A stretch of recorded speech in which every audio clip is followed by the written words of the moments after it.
Welcome to the Diner Podcast, where we eat our lunch or breakfast. Boom! Welcome to the Diner Podcast. I'm Red Velvet. There's Uncle Lump. Hello. With an OG episode. Oh, how's it going? It's effing cold in here, man. Like, it's always cold. No, it's cold when I'm cold. That's the thing. When I'm cold, it's cold. Yeah, so, the painful, like, bitter bite to it is the part that I'm not a huge fan of. No, it sucks. Like, it's a bittering, like 1 degree outside, and the wind chill was like negative something. I think it said on the weather one time when I looked at it, but I don't know if that was today or the other day. It all runs together. It's just fucking cold. We're in the longest winter break ever. It was supposed to be 2 weeks, and now they've got like 2 or 3 days off. We've had like 17 2-hour delays. They went to school on twice, and I was late both times. And it's like, come on, let me get my routine back. Yeah. See, I'm not a fan of the whole getting up early thing, so I don't mind it, but it does make the day go very, very fast because then the picking up the children comes way quicker. And mine's been sick for the last couple of days, so it really didn't make much of a difference. I actually got up. I awoke about 5:30. You awoke, but I went to bed at 9:30 instead of the usual 12. Oh. So I've been exhausted lately. I don't know. It's usually after the wrestling shows. I know we've talked about this a lot, but usually after the wrestling shows, I am drained. Like those couple days after, and then my wife and daughter both got sick, and it's like having those couple recovery days after that, because we don't stop from the time we get there until the time we get home. It is a lot, and we will actually have a really cool like chunk of video footage from shout out to Robert Hayworth from Diligent Dad Studios. You can find him on on Facebook. I don't know if he's on all social medias. I haven't looked that far. He's a former coworker of mine. That's how I know him. So I got his phone number. And I was like, hey, Rob, what are you doing? And he does a great job. Very professional. He did our Wing Challenge videos, and he did these videos too. So I'm excited to see what he does. He does great work, and he's wanting to get his name out there. So if you need a videographer for literally anything, because we put it to the test. We did. We gave him a whole new like repertoire of things. It was kind of fun on our end too, getting to like be directors a little bit. Like that's not something that because he asked me, what do I do? I said, you just film me. That's all I need you to do. He's like, what? I go, no, dude, that's me. Just follow me. Like that's me. I had a little bit more of a vision of what I wanted, but we got it all ironed out, I think. And it was really fun though, because we should have good footage of a little bit of everything that we do throughout it. We attempted to go live. For anyone who watched it, I do apologize because the signal in there is dog shit. So we tried, and it is what it is. So I'm guessing it did not come through very well. From what little parts I saw, it was okay. I mean, that's good. That's surprising because it's not running off like fiber or anything. You're definitely kind of on their mercy of whatever they got, and I bet it's not that good. But you're also in a steel building, and steel buildings suck. But the internet in there is not the greatest. So we attempted a hotspot, and we had switched to I jumped on their Wi-Fi. So whatever they were using, that hotspot I couldn't get. No, the hotspot wouldn't work, and their Wi-Fi was not quite enough for powering a live stream. Right. But I felt like, honestly, I think that was probably the best commentary we've done. It just felt smooth. Yeah. It was, I didn't feel like, come on, let's go. Like it was just got back in the groove, and we were good to go. And at least that's how it felt to me. I felt like it was pretty good. No, I told my wife that when we got home, that I felt like overall our ring announcing, our work like on the mics in the ring, the commentary, that was, not only do I think that was probably one of, if not the best shows that Signalton has had, but like that's how I was with our performance. I was like, we left and I'm like, oh man, all right, everything felt really good. Like there weren't the mic blunders. Like even at the beginning, did you know our mics were not working at the beginning? No, I don't. Okay. No, I don't pay attention to that. For the first ever take about 30 seconds to a minute that we were in the ring, our mics were not on. Oh, I thought you meant like these ones. No, no. These ones are on just fine. The mics in the ring. I go, you started. I'm like, he ain't very loud. And then, okay, I don't think these are on yet. So I tried to protect my voice a little more. And then they came back on. And I was like, oh, shit. You know? But other than that, and we went through it without any, like, we didn't stop what we were doing. But I felt like everything that we did to start the show went like the way it was supposed to. Everything sounded good throughout it. And then I felt like, we were just more like at a good pace. We're usually a little more frantic. I feel like we're almost afraid of the dead air. So we talk a little too much, and sometimes we talk over each other. I felt like we were in a good groove where like even we went back and forth calling the match, but when one of us was doing it, the other one was doing a good job of backing off and vice versa. And we just kind of threw it back and forth, like almost like, hey, you need a break for a minute. And one of us would take over, and we just kept tossing it back and forth. And now I listen back to it when I was doing some editing, and I always just like to spot check it and kind of hear how everything went. And I was like, oh, this all went really well. I enjoyed it. And that's what I was worried, because I hadn't got my notes done before until I got there. And usually they're done. Like at least all the information I have is ready. Yeah. And I didn't have that because we had basketball. We had so many other things going on. And I was just like, oh, it wasn't like I didn't know what coming, but I always do it usually on Friday. Well, Friday night, Uncle Ed and I went to Prohibition protest at Terrell Brewing Company. We had some beers, and but I got home. I dipped out. It's okay. I got home about 10 o'clock, and I was like, man, I'll do it in the morning. Well, morning comes. I start it. We got to go to basketball. Well, the games. So Anna played at 10:30. Vivian played at 1:30. We went to Taco Bell in between. I had like an hour to kill. Well, we ended up just going back to the Y and watching the other games. So I'm like, all right, I am not done. I've got to get this done. And luckily, I didn't have to edit too much of the people we already knew. It was really the new rest. I have to get information from. There was a lot of new ones this time. There was. And for those who don't know, usually how we get our information is one of us is running around with the laptop saying, hey, put some notes down. That works. And then we kind of work with what we've got. And some give detailed notes, some just give us a little bit, and then we got to free form it. And that's usually how we commentate, is bullshitting our way through it. I'm usually learning as it happens. So like there's multiple times where a move happens and I know it's the finish, but I'm trying to figure out what it is, and I have to go, but that's where like you hear them talk about it or you read it, and you're really good at telling the story.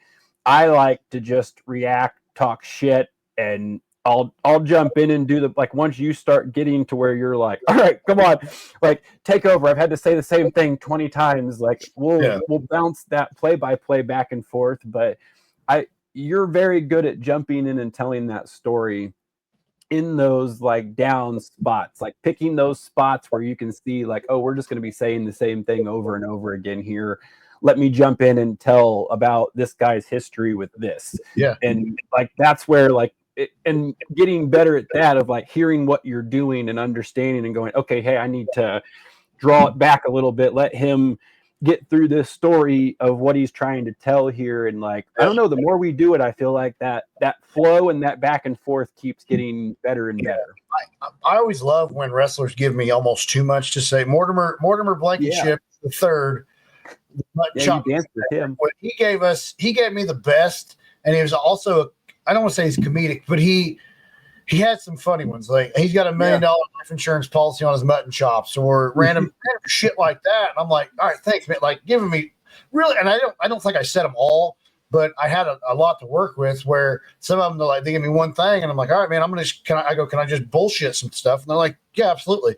Hee-Ho Day Appalachia, probably my favorite one to commentate, because he just gives me some funny one-liners, and then he's like, you want, because I don't say he's a comedic character, but it's called the Hillbilly Luchador, for God's sakes. So I get to talk about Appalachia and all this, that, and the other. So it's just fun to just kind of freeform that. Well, and it makes our job easy, A, when they do that, and B, when they're really good in the ring. Because I was talking to Austin after his, and that's what I was talking. Like, it's Yeah, you like told when him you, his match sucked, you I dick. think that was awesome. We were standing in the background, and so we were standing back there talking, and he said something about going to talk to you, and I go, "Hey, come here." And he goes, "What?" And I go, "When you go," because he was going to go ask you what you thought or something. And I go, "Hey, before you go talk to him," I said, "just walk up there and like kind of check him a little bit and tell him that you heard he said, or that he said your match sucked." And oh man, did he come up there like in full character and heel and like kind of checked you up and was like, "Hey, dude, like the fuck, man." Yeah, and I go, like, I turned around, like, deer caught in the headlights. I go, I never said shit. What? I go, did I? I'm like, then I'm like playing it back. I'm like, did I? I go, how would he if I did? But yeah. Highlight of my night, by the way. Like the match. He got me goosed with that, and I was like, I don't, and then we just kind of stopped talking. So, oh man. Yeah, it's such a fun, like, I don't know. It's such a fun world. I feel like ring announcing, we're getting much more comfortable. Doing the full-on champions introduction is incredibly nerve-wracking. Hopefully it sounds good because is it. I like doing when it's a championship match the way we do it with the big fight feel. When you were gone, I knew there was going to be that run-in with Hidari, and so I totally butchered Jake's entrance because I wrote it down wrong, and I'm like the type. Okay, here's their first name, they're from here, their nickname, and then we go to the top. Well, I fucked it up on the card, and I go, I'll just work with it in the ring. He hits the ring, and I get ready to say something, and I butcher it, and I'm like, shit. And then Hidari comes, and I'm just beelining it. Then I realized, oh crap, I forgot to press play on the recording thing. I ended up pressing play instead of record, and I had to fast forward all the way back. I didn't want to lose the footage. I'm in like panic mode, and it was all live on air too. That's even better. Yeah. Jake's so he comes in very, very quick, and then he's just like comes off the rope. So I've learned I just have to stay in that back corner, but that's the easy part. It's when everything goes quiet and everyone, it's like that. You get that moment where it's like, all right, it is literally like this. It's go time. We're doing this. So you go into that like that mode where like I don't know, you almost like black out to an extent, but like my question is like, so when we split ring announcing, and I'm hoarse by the end of the night, and I go, how do dudes do it by themselves and like go harder than we do? Like Jeremy Hamilton. He does a great job down there at Hybrid. I don't know how the hell he doesn't have like, and he sounds the same the whole time. Like, well, we're also doing. Well, we do commentary also, so we don't stop screaming for 2 hours. So whenever I did the Pumpkin Smash by myself, and obviously I did every match ring announcing, and I did the emceeing plus the commentary. That next day I couldn't talk. Like I think I had no voice for probably 2 days after. But I think we're starting to get like callous to an extent because it's not as bad now. Like that next day I'm a little hoarse. What? We're getting scar tissue. Yeah, basically. But I think we are. Like I think you start getting more and more used to that like screaming for 2 hours because we really do. I mean, whenever like I hit their entrance on that championship entrance, everything's quiet and you want to give it that like big fight feel. So I try my best to like give it everything I got, like I'm announcing the main event of WrestleMania. That's just the way I go about it, because why would I not? Like, why would you not just go as hard as you can? Same thing I feel like with commentary. If we're not like, why would we not go as hard as we can?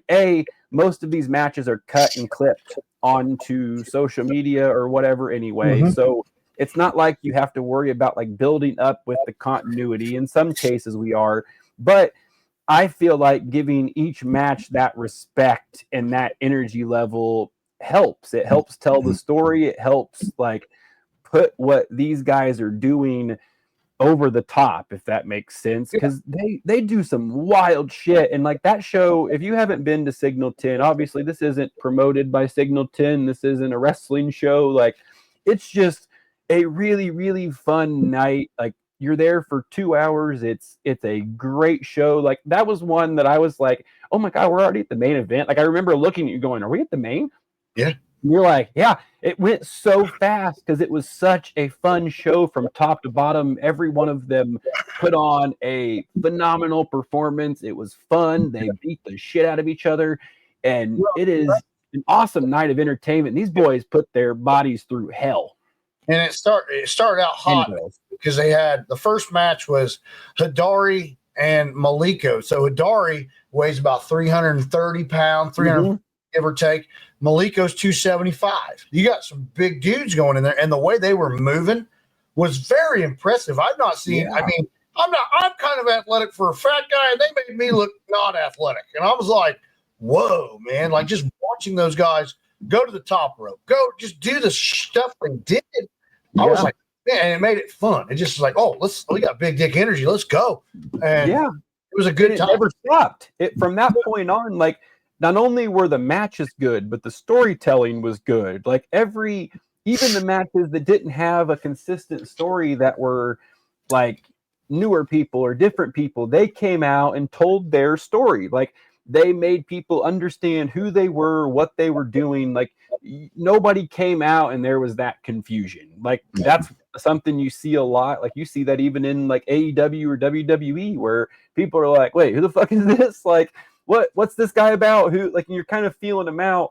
Like, you were getting some monster reactions for these guys, and they're doing an awesome job, not only in the ring putting on these badass hard-hitting matches, but they're also telling these stories, and you get invested in what they're doing, and it's so much fun.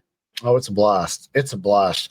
But also, what was also fun was after the show, we went to we ended up at Wings, Etc., and we're going to break kayfabe here because it's time. You're not supposed to do that. Okay, well, I went to Wings, Etc. with Sam Knight and Justice, then two other people did it, and then three other like a fool. Huh? I said dancing like a fool. Yeah, Mortimer, Blankenship, 5-count Frank, and Chet Ripley. And Chet Ripley's mom showed up to Wings, Etc. For those who were not at the show, Chet Ripley's mom is a skull. Which made me laugh incredibly hard when you announced him accompanied by his mom.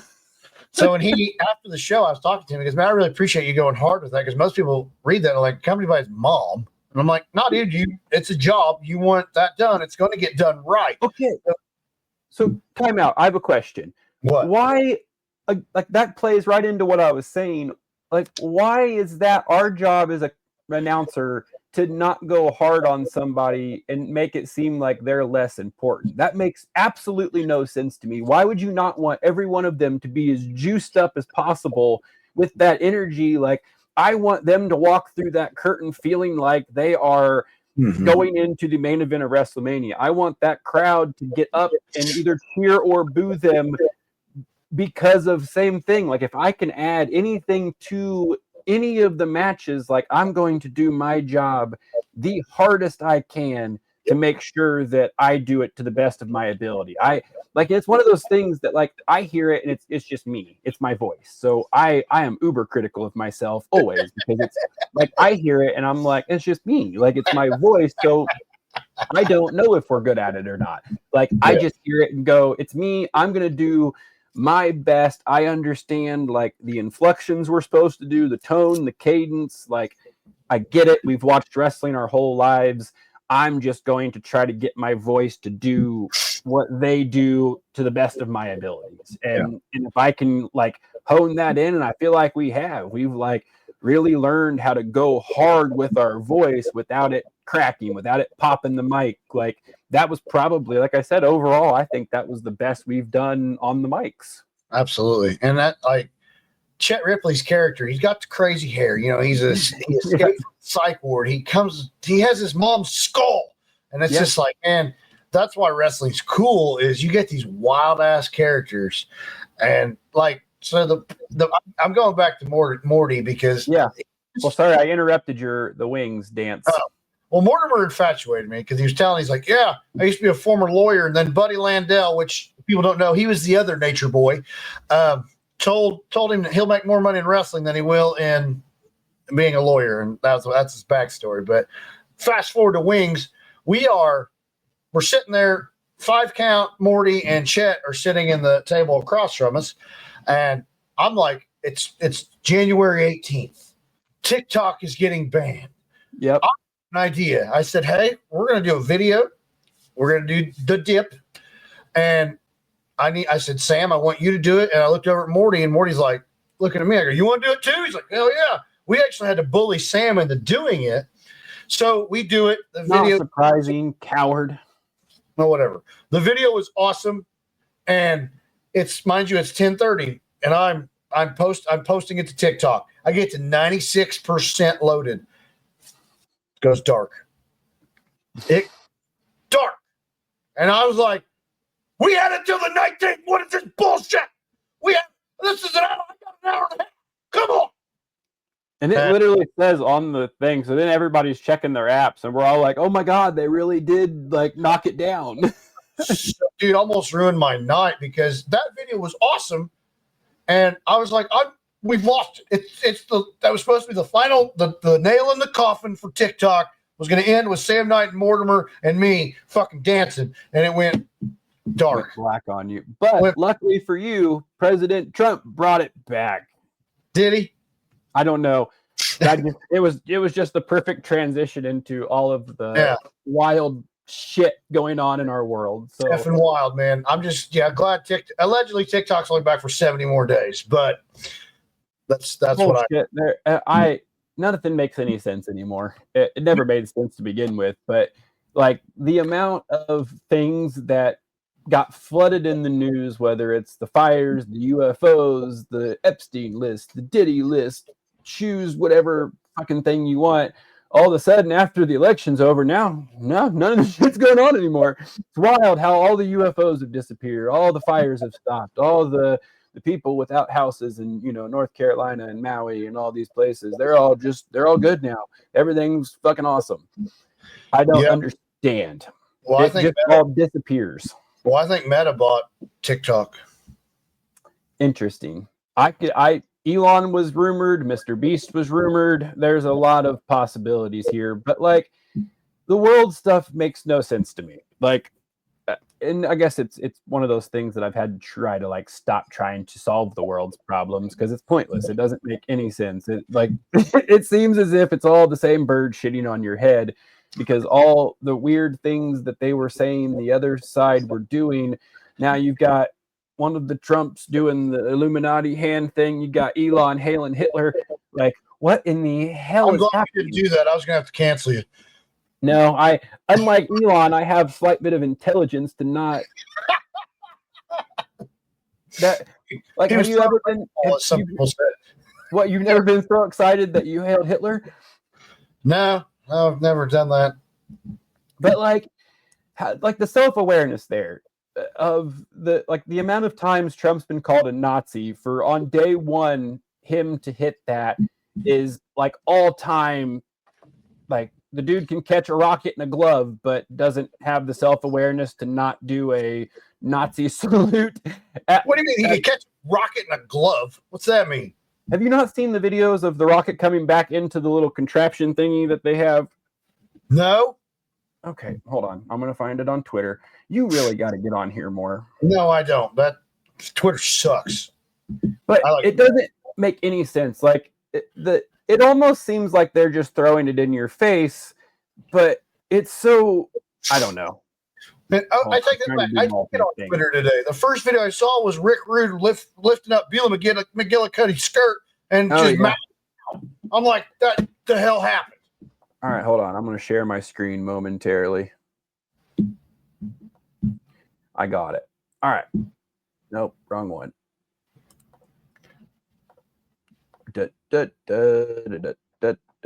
Share my screen. There we go. All right. Now watch this shit.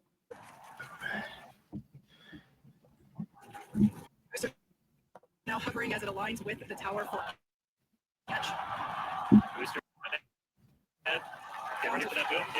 And this could be an AI generated one. I'm not 100% positive. I can't quite tell, but basically that's what it does. It just catches it in a glove. So these things can come up and down, but this motherfucker doesn't know how to not do a Nazi salute.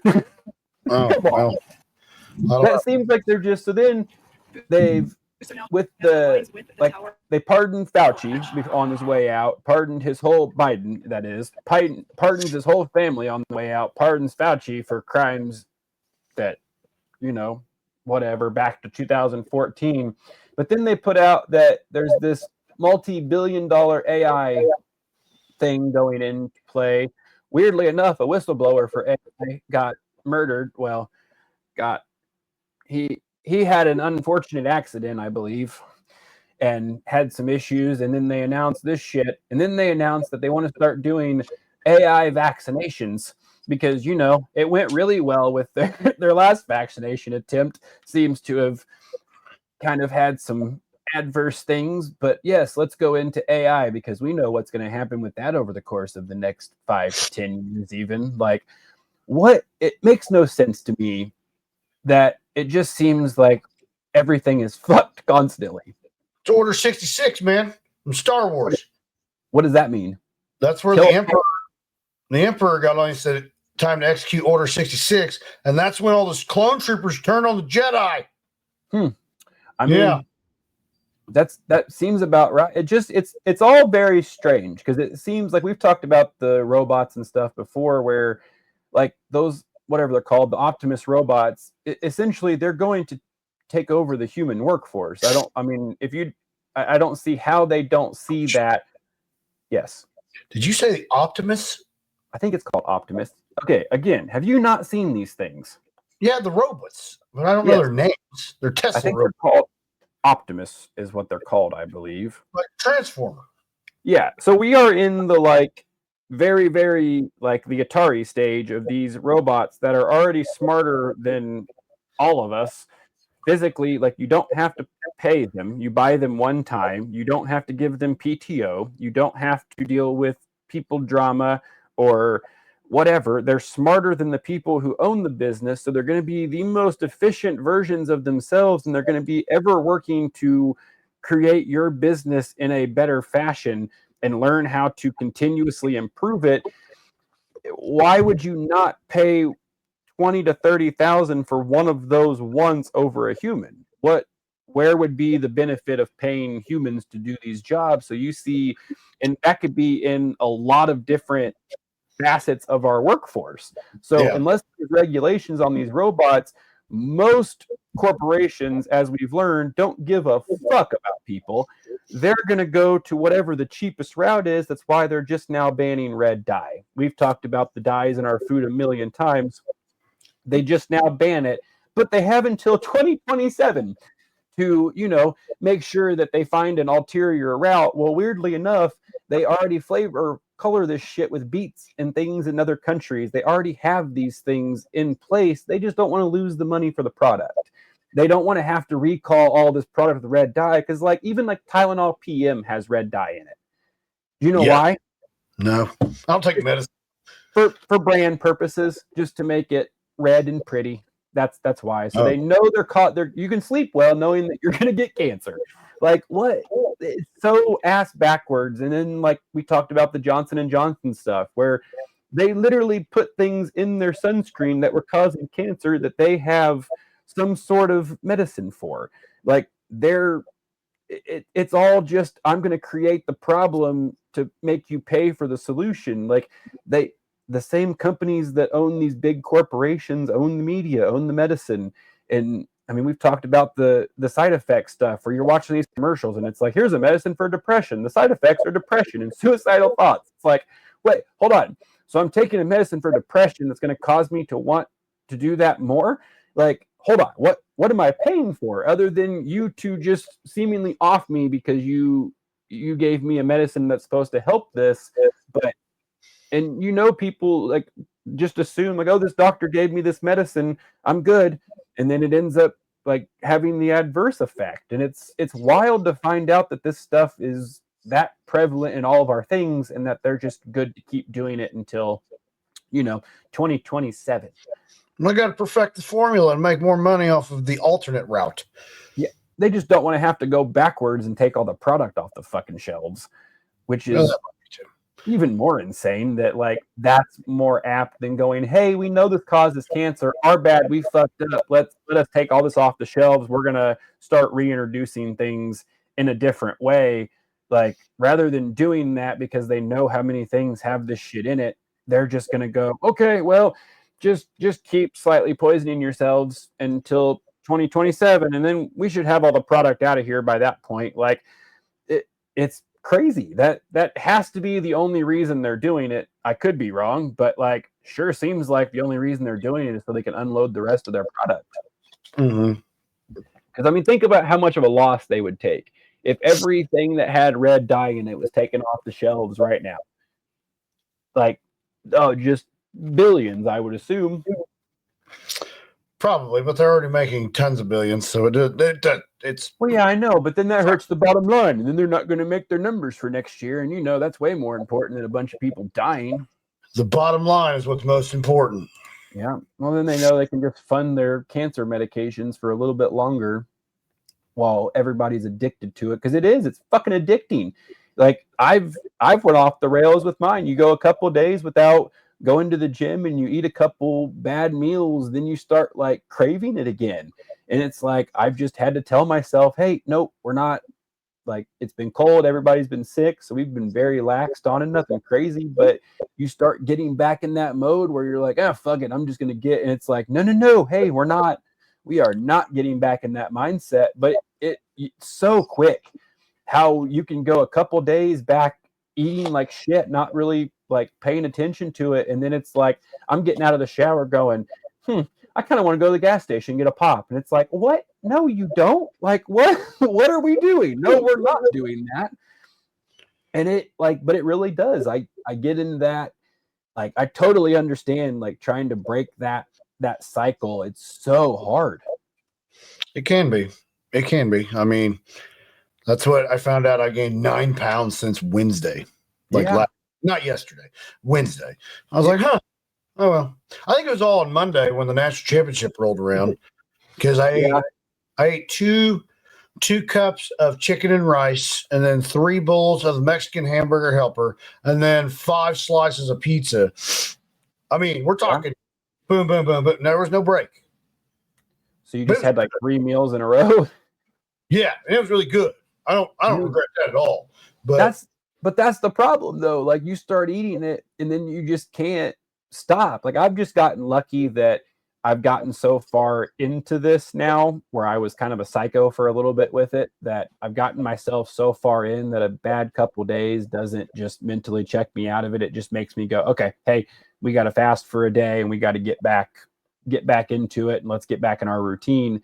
But then like the 2-hour delays happen and then your day's kind of short anyway, and then you do this and then somebody's sick and it's like, fuck it, let's order a pizza. That is good. Pizza is good. It is.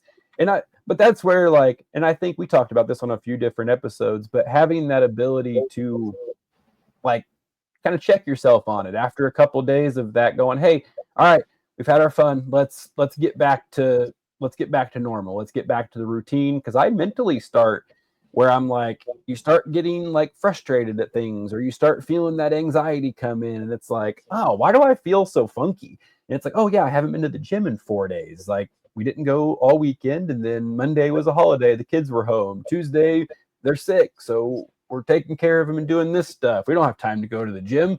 And then today it was like, I woke up this morning, there was a 2-hour delay, and I was getting ready, and it was like, oh, I don't know that I want to go. And finally I just had that, like, no, we're going. You don't have a choice. Just, this is what we're doing. Go get in the gym.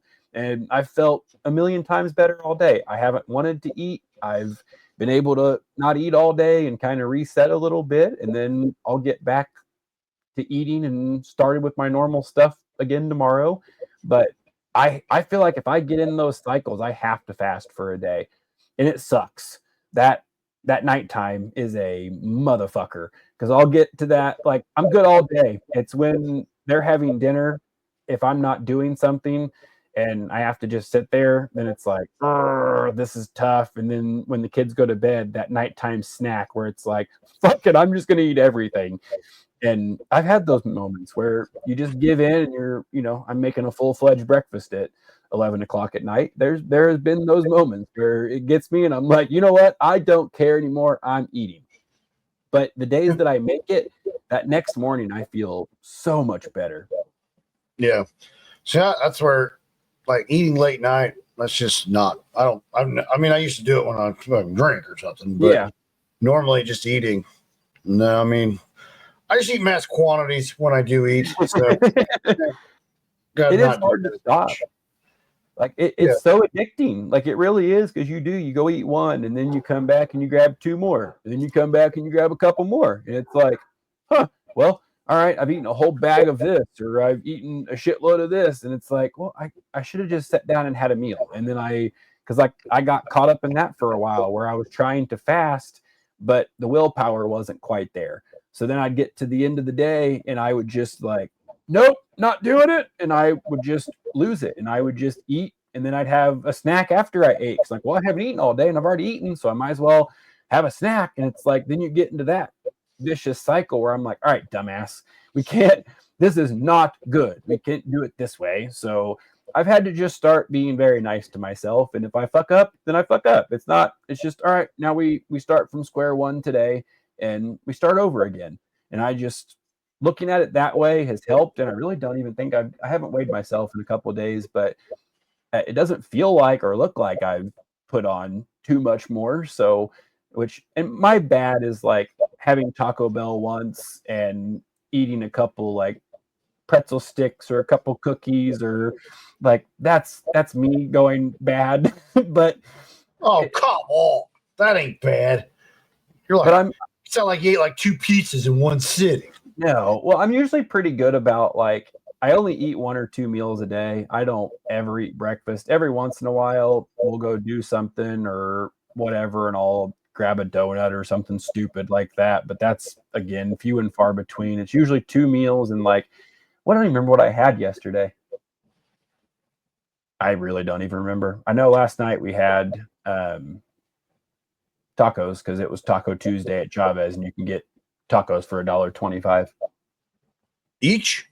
Yeah, that's a deal. You can do chicken, steak, ground beef, or chorizo, and they're $1.25 a piece. And yeah, it's a fucking phenomenal deal. That's like become my new Tuesday because their chicken is fantastic. Yeah, I had Chick-fil-A yesterday. However, really stupid. I mean, I'm not sure why I just talked about it on a podcast, because now I'm going to have to wait on, like, if people listen to this and then realize that they can get tacos for $1.25 on Tuesdays, now I'm going to have to wait and or not get my tacos. Well, you don't get your tacos. They just won't be $1.25. No, they will be, but if people go buy a bunch of them and they don't have enough supplies for their tacos. Well, this drops tomorrow. They'll probably get their taco fix this weekend. Yeah, and then they'll forget by Tuesday. Exactly. Fair point. You got time. You got time. Oh, for those with good memories, you can get some badass tacos at Chavez for $1.25. You know what I noticed this morning? Because I'm on a lot of random fan pages. Yep. Movie Batman Forever. Okay. That was supposed to be the original lineup. So really, it was going to be Michael Keaton as Batman, Marlon Wayans as Robin, Billy D. Williams would resume his role of Harvey Dent / Two-Face, and the Riddler was going to be Robin Williams. Huh. And that's fascinating. What happened? Well, Warner Brothers scrapped it and they redid everything. But I allegedly Marlon Wayans is still making money off that movie because of his contract. Oh, that's awesome. But great. Could you imagine Robin Williams as the Riddler? That would have been awesome. That would have been amazing. Quick question. Do you want to do the sponsors real quick so I don't piss my pants? Yeah, that's fine. Okay. I'll be right back. All right. I want to thank our gold sponsors for letting us do what we do. Pappy's Barbecue, Meat, Eat, Repeat. Go eat their steak. RJ's Formal Wear, they have sweet suits. Wabash Valley Plumbing, they lay pipe. That's our slogan, not theirs. Peak Performance Gym. No peak, no results. and Stitch brands. They embroider stuff. So, yeah, that's kind of what's going on. You know, thank you to our gold sponsors. If you want more information about sponsorships, please hit us up. Also, give us a like, a follow, give us a 5-star review if you really like our content. We would love you long time. And I can't thank our sponsors enough for what they do to help do what we do. You know, it's very important. So there's my shameless plug. Jared's peeing like an old bastard. And really, well, thank God. However, you should like our content even if you don't like us. Is that what you said? No, I said like our content if you enjoy what we do. Even if you don't like it anyway. Help us out. You can mute our page if you want. Just give us a follow. I don't think if they don't like us, they're not going to they're not going to give us a review, or it'd be a bad review. I don't know though. Fair enough. But, yeah. But yeah, dude, Robin Williams is the Riddler. That'd be sweet. Interesting. Oh, yeah. And I heard you say Pappy's and their steak. It is, I don't know. I think I may have talked about that already on here too, but that was phenomenal. I've not had it yet, and I had it for the first time last week, and I got it, I believe, over an hour after it was cooked because it was brought home to me. So it had sat at the restaurant and then sat in the car. I still got it. It was still warm. Oh, well, they were at a Girl Scout thing, so I'm not sure. They got ordered and then picked up. So I don't think it sat for very long, but I got it like an hour after it was cooked, and it was still phenomenal. I got you. So I got you. Great work. I was checking my battery life. My light came on. But yeah. So we need to have our sponsors come on and do a segment where we have Walt come on and give us tips of how to not have your fucking pipes freeze. You don't know how to do that? Drip the faucets. However, it still froze.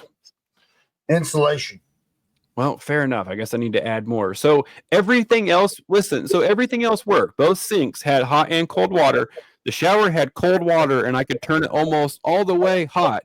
It was just the hot in the shower that would not work this morning. I got it fixed, but is it on exterior wall?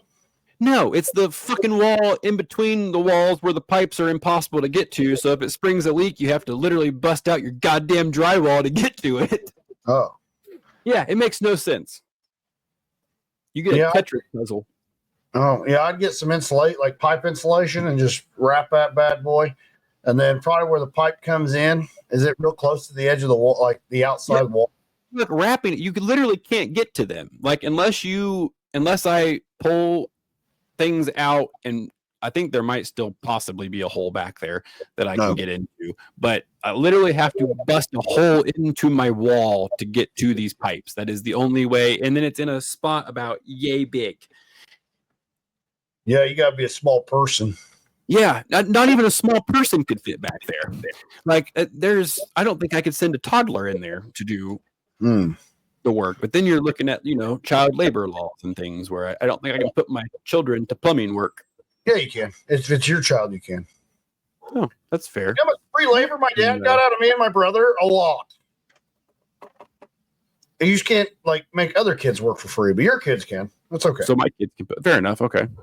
You're homeschooling. So there we go. Yeah, teach them about that. Is that a dog?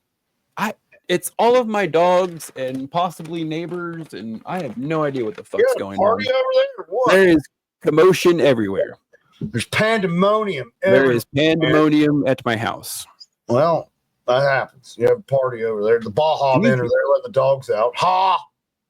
That's what it sounds like. I'm not sure what the hell is going on. You have like an anaconda in your attic too. Have you seen those videos? Why the fuck would you put that into existence? I don't know. Have you seen those videos though? No. Dude, there's it's like in India or somewhere, but yeah, there was like a big python in the attic and they were trying to get it down. And it being two, and the roof fell in, like the ceiling fell in because of the weight. Oh, that sounds like my absolute hell. Yeah, dude. Oh my God. It is wild. Dude, those people that go out in the jungle and wrestle like pythons and anacondas and shit are insane. Do you ever see the video? Oh, I can't think of his name. He goes to the Everglades every night and videos him trying to catch snakes and stuff. Was he the one that was on Rogan? I don't know. This guy, I've never seen this guy's face. Like when he picks something up, he goes yoink, and he'll pick it up. But he walks barefoot in the Everglades and just wanders around. And he's got the swamp puppies, which are alligators or crocodiles or whatever, whichever one. And then he's wanting to find like a 20-foot python and grab it. Yeah, that sounds like those are my life goals too. Yeah, Find I just a python and grab it. Yeah, I wish I had a 20-foot python in my pants, but I don't. It's part of that my. Sounds exhausting. Also, yeah, I'd lose a lot of blood flow because I'm hot. 20 foot. What would you do with it? Would you just coil it around your leg and hope for the best? Like, yeah, because then you'd look like you had like elephantitis on your leg. That might be having elephantitis because, dude, a 20-foot whiner, like dog. Yeah, I don't know how you. I don't know how you would function. Just like I had to send a dick pic. It's going to be like in panoramic. Like, dude, I'm just saying. Just have to send a video. It's like on, was it Spaceballs where the ship's really long and it just keeps going across the screen forever? Yeah. And that'd be pretty much what it would be. Dude, Spaceballs. I've not seen that movie in 20 years. That's a good one. It is. Well, we're going through Star Wars. We're taking my wife to the Star Wars trilogy currently, and I think we got to watch. What? Has she watched Spaceballs? She's seen Spaceballs. Oh, okay. I was going to say that's going to be an awesome thing to introduce her to if she has not seen Star Wars and you get to throw Spaceballs in the mix. No, Spaceballs at the end. That's what we get to watch at the end. But we're working our way. We're in episode 5, the Empire Strikes Back.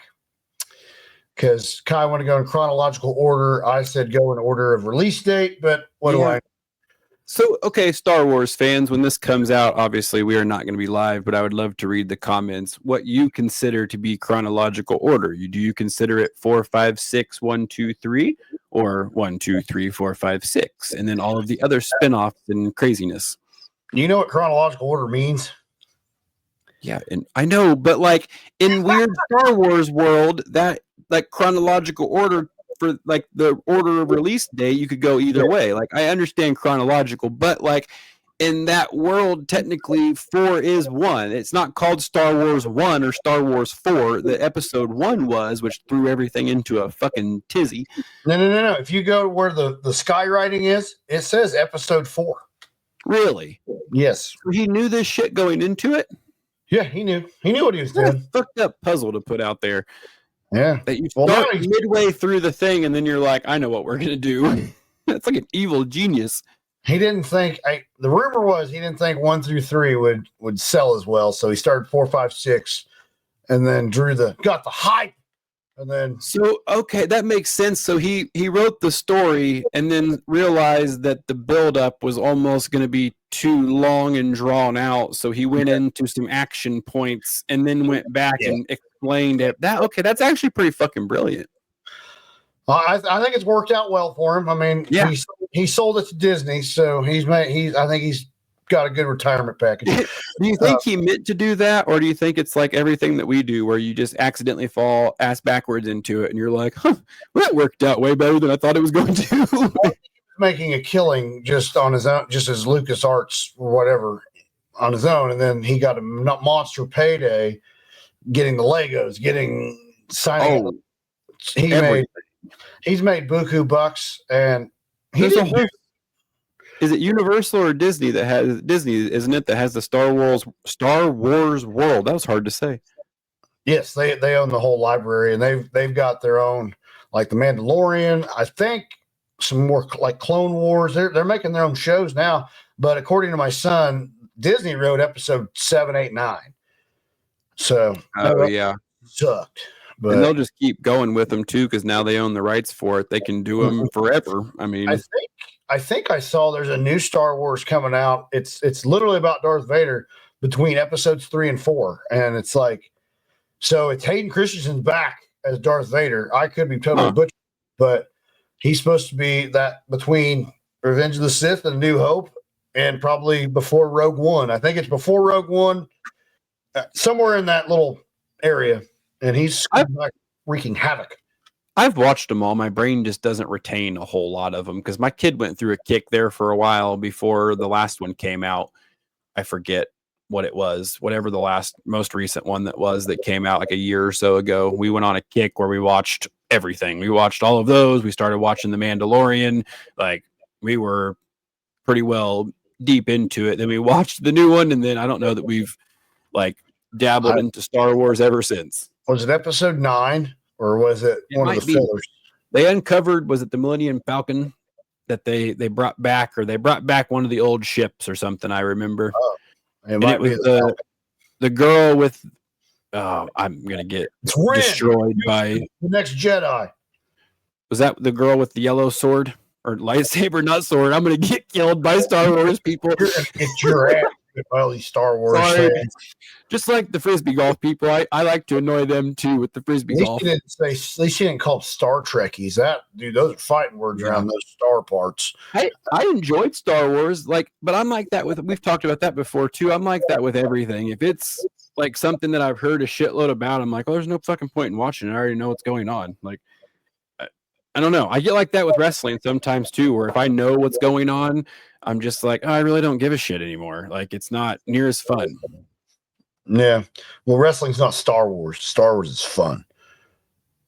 Especially like the biggest wrestling fan I've ever met. What do you mean? I like wrestling, but Star Wars is cool too. I'm a Star Wars guy. It looks like I'm about to be like taken to the great beyond. Yeah, no, that's the UFO taking me. You're gonna get anal probed. I'm not sure what's happening. I think the aliens might be. I talk too much shit. They're coming. They figured out your IP address. They didn't come to my house. Thank goodness. I don't know how to make that. Because I'd be like, if the aliens came over, like we're here for Jared. Oh, he lives over there. Go there. He lives over there. There we go. I can just hold my arm up like this and block it. Yeah, we're gonna see how long that lasts. Not very. I'm changing colors now. Like I ate a blueberry at Willy Wonka's. Look out! They're gonna get you. Oh, good God Almighty!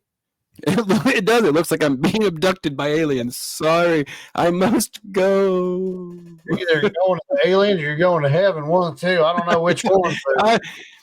We talked about the Book of Revelations earlier. I might be. God smiting you down. Like, take that, you little dick. That's so rude. Well, I don't know. I don't think I said anything bad. I don't know, but I'm good over here. No lights are on me. I'm good. There we go. All right. Maybe that. There we go. Okay. I may have to go eat some chicken nuggets. Those are sounding delicious right now. Yeah, the chicken nuggets are always. Are you going to get chicken nuggets, or are you going to make your chicken nuggets? Oh yeah, I'm getting them out of the freezer and throwing them in the air fryer. What kind do you have? Tyson, probably the bad ones, but they taste really good. My wife found one. They were like, I forget what brand they were, but they were like a lightly breaded something chicken nugget. I have not tried them yet, but they were supposed to be healthier. So no, they were, and I ate the dickens out of them. So I'm gonna eat more because I'm starving. What do you dip them in? What's your go-to? I had some earlier, and I dipped them in Texas Roadhouse steak sauce. Okay, that you could have given me 10 guesses, and that would not have been one of them. Yeah, I know. You probably think it's but yeah, that generally is your go-to. So I go the Chick-fil-A sauce. Yeah, I'll have that. Well, so like that's what I meant. If you had anything you could dip it in, not just like whatever is in the fridge currently, what's your go-to if you have like all the options? Hot mustard. Hot, really? Yes. It's good. Interesting.